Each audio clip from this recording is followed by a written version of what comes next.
Myron Swiston here, and I want to continue with the Painters 11, William Ronald and Ray Mead. Ray Mead, I did meet in the middle 70s, and it was interesting, our meeting. At that time I was painting in the landscape tradition, and the gallery in Toronto represented me at that time, and they approached me to obviously do some kind of group of seven paintings, knockoffs of existing group of seven paintings, and I didn't have to sign them, and they would give me a fairly substantial amount of money. At that time, converted to today's dollars, would be a fair chunk of money. I kindly I refused, of course, and to do that. And subsequently, I got a call from the RCMP, Royal Canadian Mounted Police, and of course, I said, "Oh no, what did I do now? What kind of painting did I do now?" But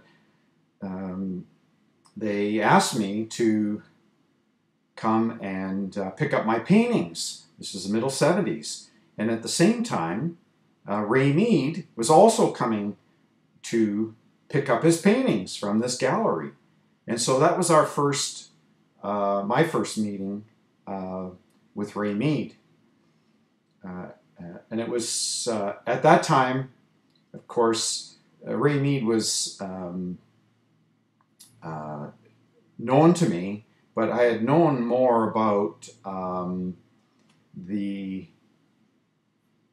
American painter Robert Motherwell and Franz Kline, and I knew about those painters through Art International magazine, as well as a magazine slash book called Horizon, and they were showing these paintings of the abstract expressionists in New York.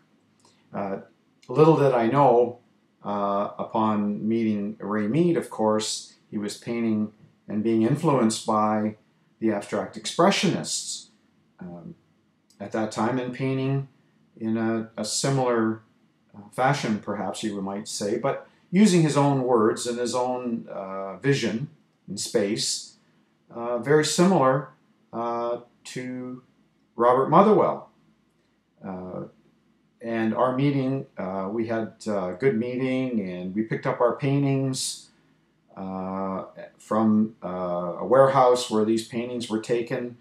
The gallery owner subsequently fled Canada, was being wanted by Interpol for doing fraudulent Canadian painting, group of seven knockoffs, and I don't know what else he might have been into at that time. But Ray Mead was in where I was just starting, and he was quite, had quite an impression upon me. But Ray Mead was going back and forth to New York. He was at the Hans Hofmann School for painting in New York. Of course, he knew about Franz Kline, gestural abstraction, black and white, gestures, and he knew, of course, about William Ronald, because this was Painters 11, and William Ronald's success at the Coots Gallery in establishing his reputation there, and being interviewed by the Smithsonian for the record, very early times. So that would have been interesting, but my working awareness of Painters 11 really came through those Art International and the Horizon magazines.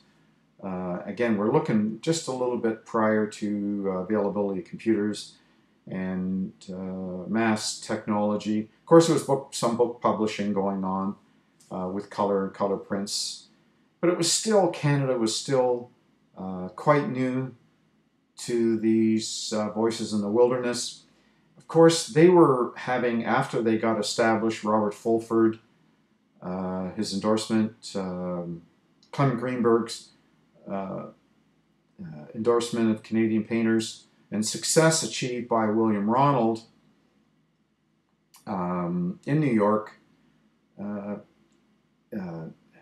Ray Mead, of course, was using black and white gestural abstraction in his paper works.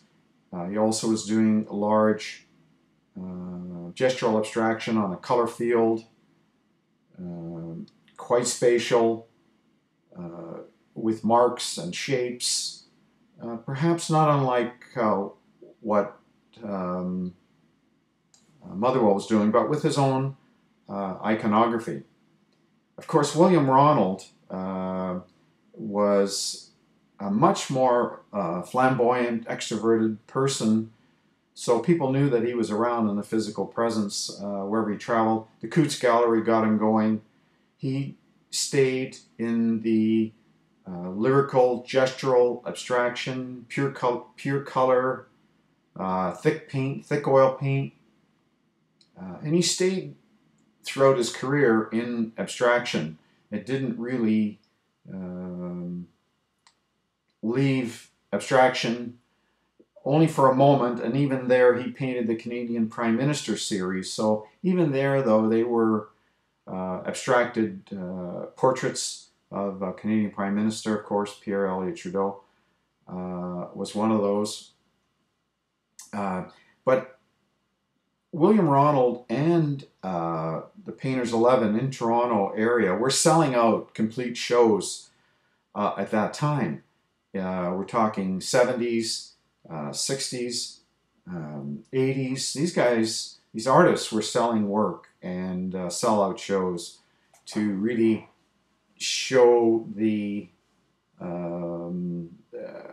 recognition that they received in Canada, catapulting away from Canadian group of 7 painters. Ronald also visited Hans Hofmann School of Painting, and Hans Hofmann, a part of that group, Abstract Expressionists, but he mainly stayed in the flat color field, pulling of colors, surface tension of those colors. So he was really involved in this color field, rat-a-tat color placement, and he had a very strong influence on his students, and there were many students that Hofmann had, including both William Ronald and Ray Mead. What I really like about these two artists is that they stayed with their craft through hardship and tough times. They continued with abstraction till their death, and so you have to honor these people. They didn't get to doing pot boilers or to please somebody. They were indefinitely plumbing the depths to please themselves. Of course, Ray Mead, Henry Matisse had a huge influence on the color field, painting these harmonious tints of color, tones of color, but mostly a lot of tints of color on a ground with marks. And his language is Ray Mead's iconography, of course. Of course, the artist today has the opportunity to influence himself or herself through growth and development of her or his skills in whatever way that they find that's applicable to the kind of art they do, descriptive art or whatever they might be doing. And so that's a great thing, that they can influence and change themselves and change the direction of their life and their meaning in their life, and reestablish, reacquaint themselves with themselves, which perhaps there might be some story in there. So I think there's some myth in both William Ronald and story in William Ronald and in Ray Mead. There's some stoicism. They stayed with their craft. But now we have, of course, with computers, computer age, technological age, we can now use some of these other forms of information that the internet provides by artists and so on. It's always a help to go on the ground with your boots and find shows and look at other artists and what they're doing, of course. On the internet, on the images, of course, you don't get the texture, you don't get the depth that you would get in terms of scale. If you saw a painting life-size or on a wall, you have a much more intuitive, spontaneous response. As a working artist, you try, because you've learned much from your predecessors and how they've helped in your growth and development, because we're not islands, we're not isolated, and so we learn by looking at other artists and what they're doing and their lifestyle, the type of painting they're doing. And the question always is, of course, who are you painting for? Are you painting for the audience? Are you painting for some social prominence? Or are you painting because you have to do this thing, this imperative? And I think most artists, they feel this imperative of doing this creative work. They want to tell a story. Perhaps sometimes they can't do it in words, and they can do it in paintings, and drawings, and so on. The 20th century has brought, through Cubism, this annihilation of a sense of what we might call the Euclidean geometry, squares, and right angles. That's Euclid's geometry. And annihilation of the Roman arch, which is a step to building bridges through the arc forms. We now understand that light is both a particle and a wave. It's electromagnetic, has electromagnetic principles. So we have a geometry of space, of things which are in motion and trying to ascertain where things are in space, inside of here, outside of us, and mostly we're trying to ascertain the space that is inside of us, because we don't have a recognizable subject matter. When we're dealing in here, there isn't a recognizable subject matter. The recognizable subject matter becomes then when you do the painting, and you begin to see, you work out your vision through the paint. And so, as I mentioned in previous videos, the 1/10 we see, the 9/10 we don't see.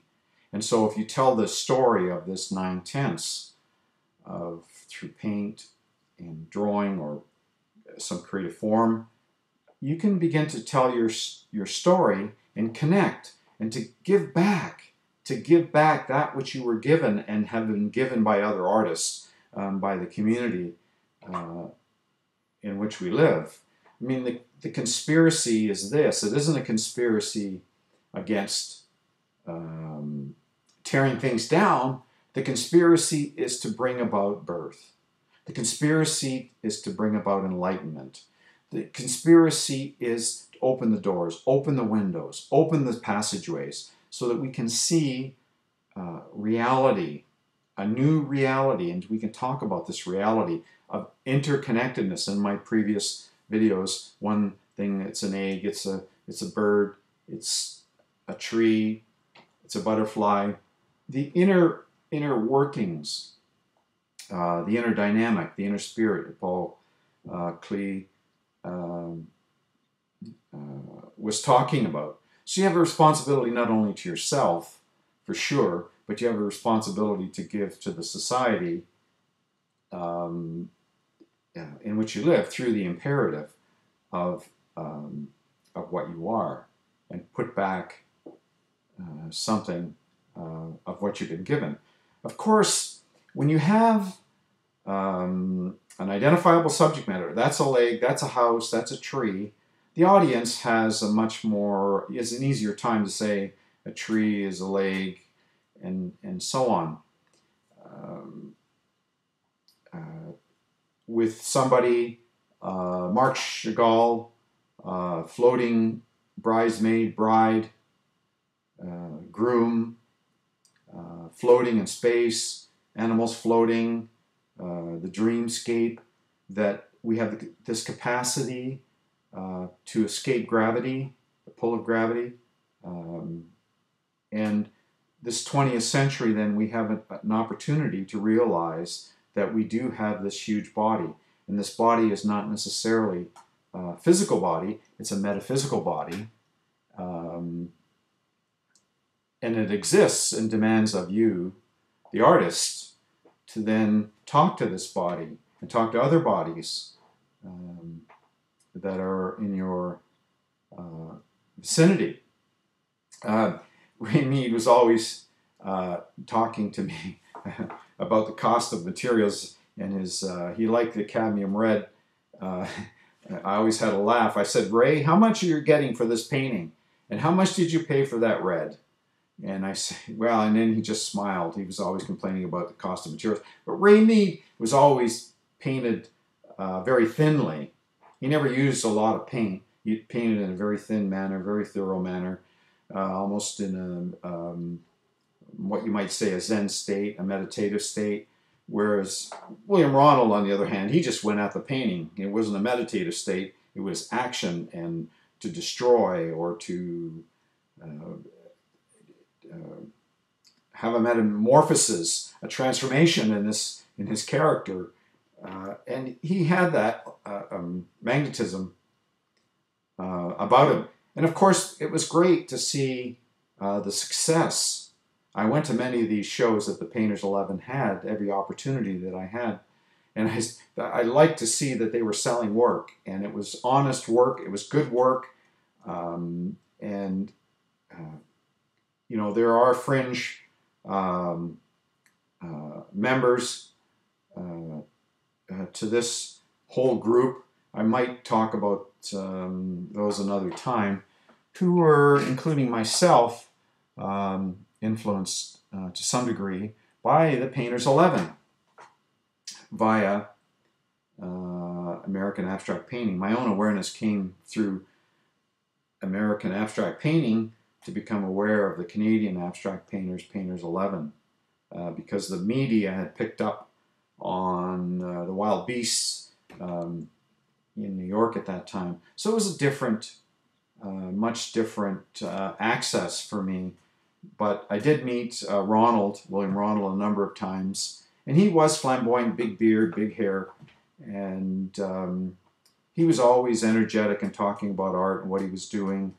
And he was trying to contribute back in his own way to the community, his shows on television, CBC, and his contribution to Canadian painting is there, as well as Ray Mead. And William Ronald had a much more North American awareness than Ray Mead did, although Ray Mead was part of the Canadian Painters 11 show that was held in New York. But we have some pretty senior painters that can hold their own. William Ronald and Ray Mead were substantial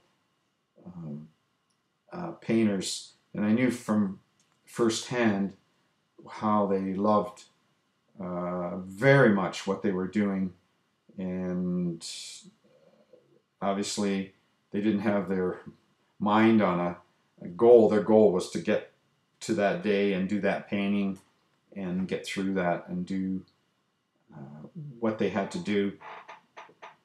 My nose is sometimes red, sometimes, just want to touch it. I have rosacea on my nose, so it looks like I'm an old zot of some kind.